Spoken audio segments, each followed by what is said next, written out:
Programang ito ay rated SPG. Striktong patnubay at gabay ng magulang ang kailangan. Maaaring may masiselang tema, lengguwahe, karahasan, sexual, horror o droga na hindi angkop sa mga bata.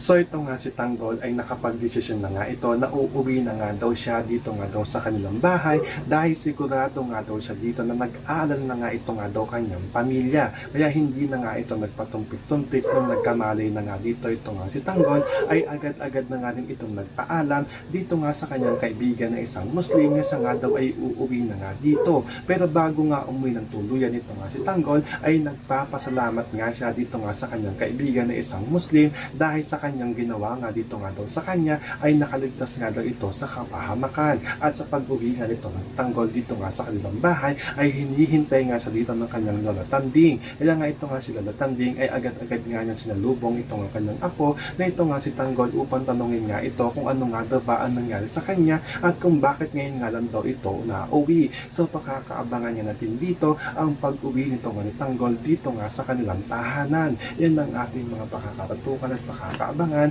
dito nga lang sa FPJ's Batang Quiapo.